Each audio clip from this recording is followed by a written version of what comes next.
Go. Yeah. Hi there, I'm Andrew Hemming, and I have Daniel Young.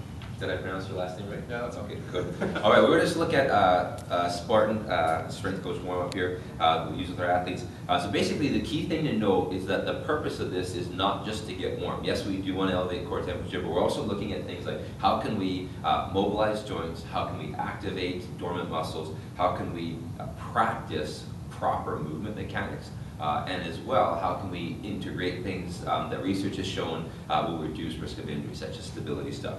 We also want to do this in a time-efficient way. So that's what we're going to do. So when you have an athlete, one of the first things you want to do is just get them loosening up their lower legs. So I'm just going to get you to lean against here and loosen calf raises. So face in there, okay, and just hands on there, and then just lean back, and then go ahead and do some calf raises. So we want you basically to do a couple two legs to start.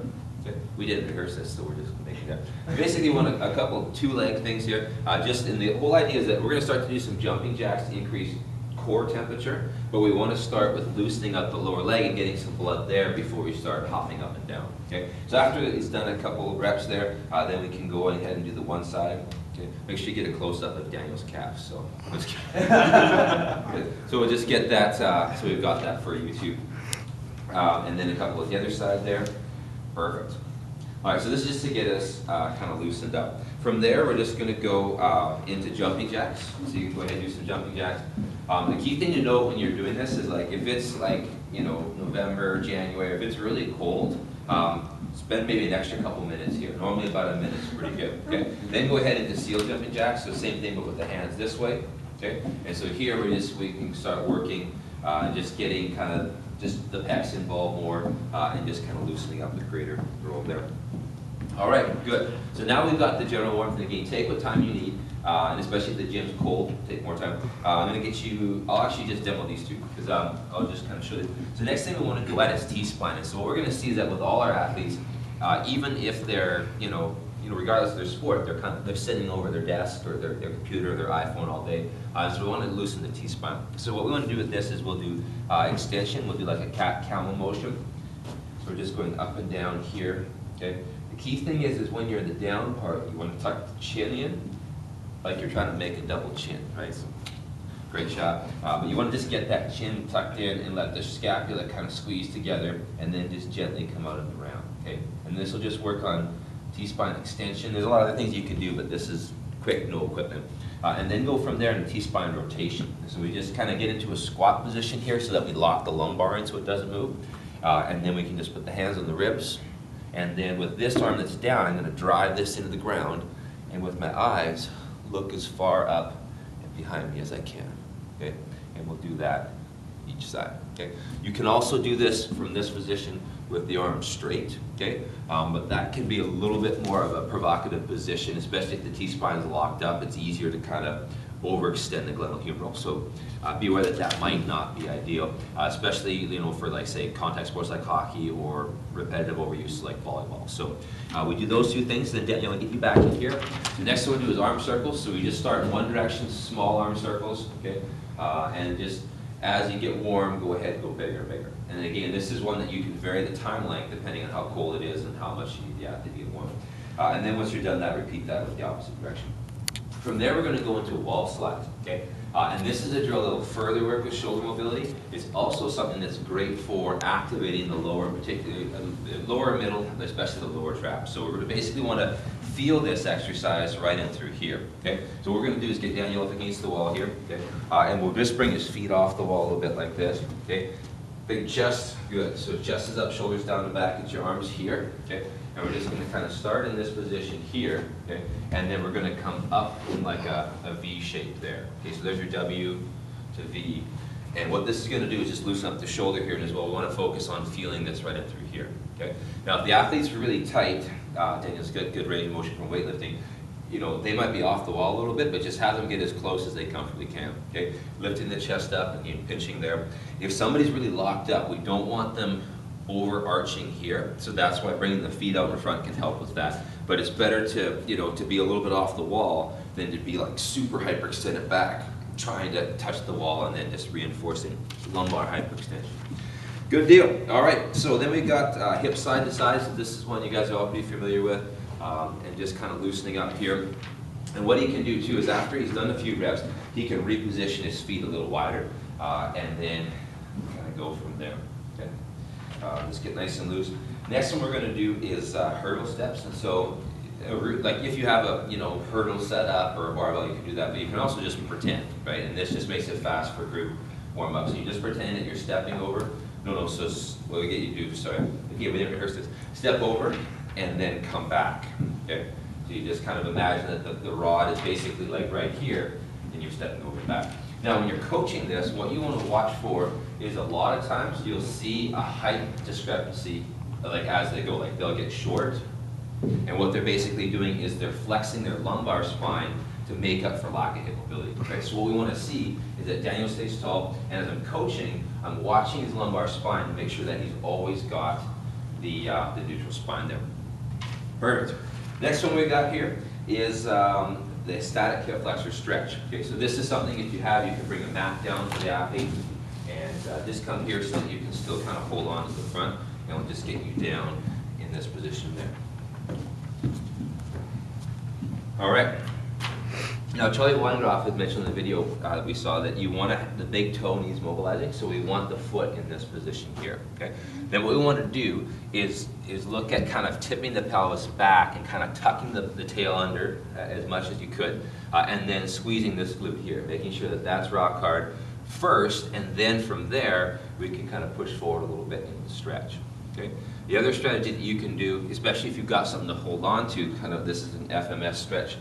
Is what you'd actually do with your hands is you'd actually think about pushing down with your hands, and that seems to help lengthen and open this area up, and just do that.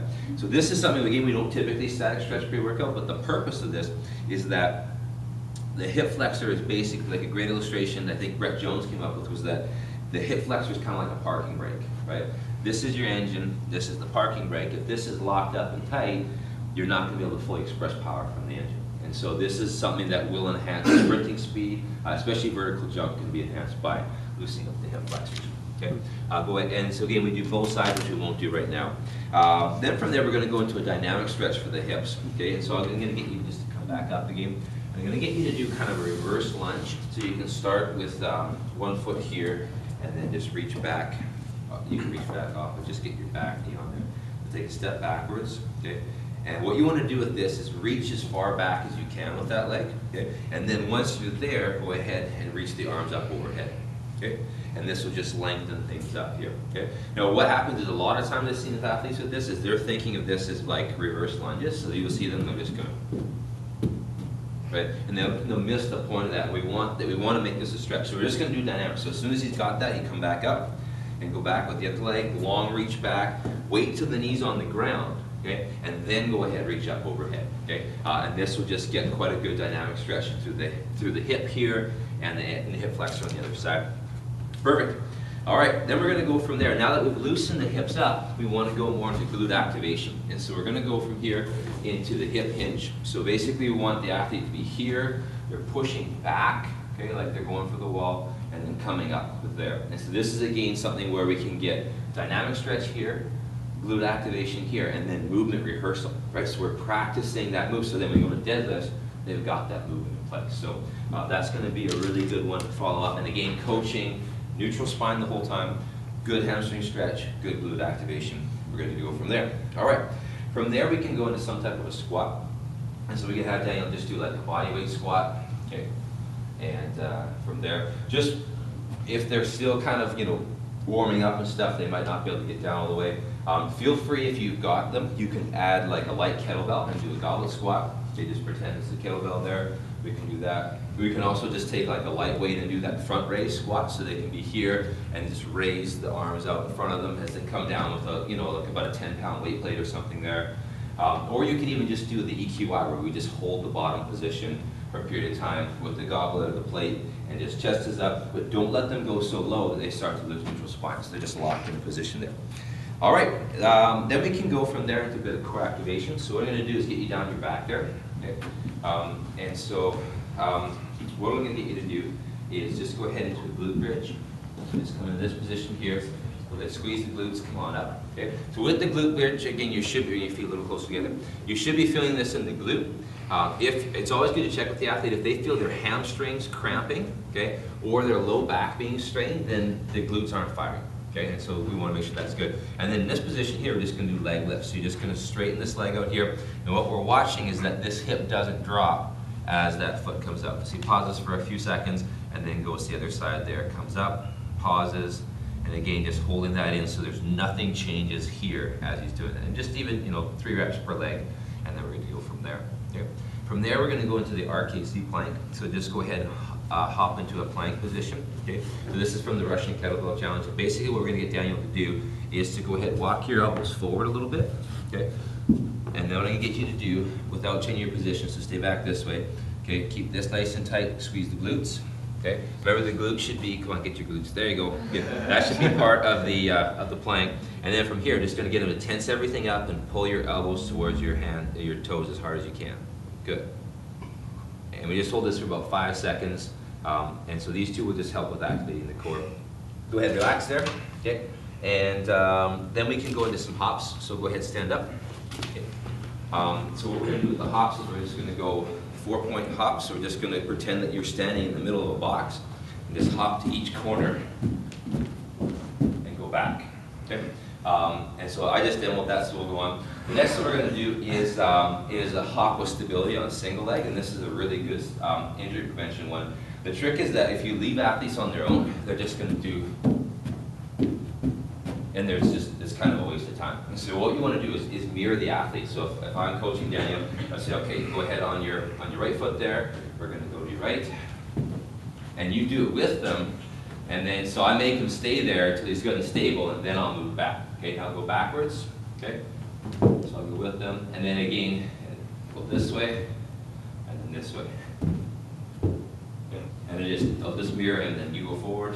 And I screw up sometimes, and then you kind of run into the athlete, but normally get down pretty good. The key thing is that do it with them, and the goal is a lot of times too, like, people either not pause at all, or they'll pause, but they'll be like, well, I'm off balance, so I'll just go back. And if you see that, if they land like this, you want to get them repositioned back in the proper position, own that, and then return to start. So if you do them with them, they'll do it slow enough, otherwise it's just a waste of time.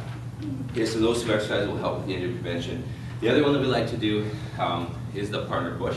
So we'll just see, okay, we face off with the athlete, get on your right foot or the left foot, and then what we're basically going to do is just give each other some shots, okay? This works better with guys. This works better with guys than it does with ladies, because what happens is ladies are kind of like, this. Guys are like, guys get more to that. But the cool thing with this is the more you screw around with it, the better results you actually get as far as just a greater challenge for your dynamic ability. So just do about 30 seconds per leg. And this just works dynamic balance with the element of unpredictability. Okay? And so it's just fast and it's fun, and it's good from there. From there, you can follow it up with some type of sports of running. So we did the zigzags with the pause, right? Do you remember that one? The running with the... I'll do it. You're just going to come here, okay? And you're just doing some running where you're pausing, and again, just working on that dynamic ability. Other good ones that you could do is just to do movements like in basketball. You can do the around the key drill, right? So you're sprinting forward, defensive slide, back pedal, defensive slide, and then back around the other way. Volleyball, you could do like a T drill, right? Running forward, side shuffle one way, side shuffle the next way. Just simple stuff that's involving just some movement. You can even do sprint excels, right? So you're just doing, sprint, say like 70, 80, 90% max speed. Just something to get them loose and warm. Sometimes you'll be limited with that based on like how much room we have, but do what you can. You should be good. There's the warm-up. You can stop filming. Thank you.